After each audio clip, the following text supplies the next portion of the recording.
മന്ത്രം അങ്ങോട്ട് ചൊല്ലും. ഓരോ മന്ത്രം ഉച്ചരിക്കുമ്പോ അതിന്റെ അവസാനം ഓഹോ ഓഹോ എന്താ പറയും? ഓഹോ. അത് ചൊല്ലിട്ട് പൂ ഇതിനകത്തിടണം. ഇട്ടേക്കാം. ഓക്കെ, റെഡിയായല്ലോ? റെഡിയായി. ഇടട്ടെ പോവാ. അത് ഗ്യാസ് കയറിയതാ. തുടങ്ങാന്നേ.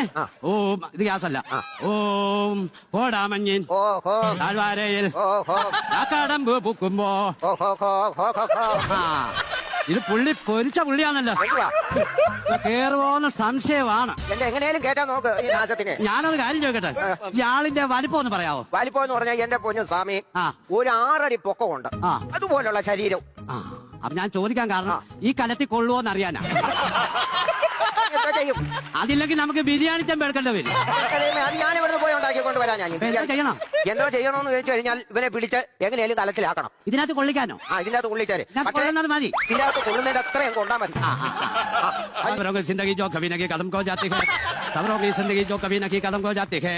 മോഹൻ തോമസും ചുച്ചിസ്വാമി 4 നേരം വിസ്ഥാനം വെട്ടി വീടിക്ക് കറങ്ങി നടക്കാതെ ഈ കലത്തിൽ വന്ന് കയറാനാവാ. കൊറിയൻസ് കലത്തിൽ കയറാനാ പറഞ്ഞേ. കേറിങ്ങേ അയ്യോ, ഈ വെച്ചിരുന്ന സമയത്ത് നല്ല കയറിങ് ആയിരുന്നു. അങ്ങനെയാണോ പറഞ്ഞേ? ഈ കലത്തിലോട് വന്നിങ്ങോട്ട് കയറാനാ പറഞ്ഞു. കയറാനാണോ പറഞ്ഞു? ഞാൻ നോക്കട്ടെ. ഞാൻ എന്തുവാ പറഞ്ഞേ? എനിക്കറിയാമല്ലോ ഇവൻ വരുമെന്ന്. എനിക്കറിയാൻ ഇവനെ ഞാൻ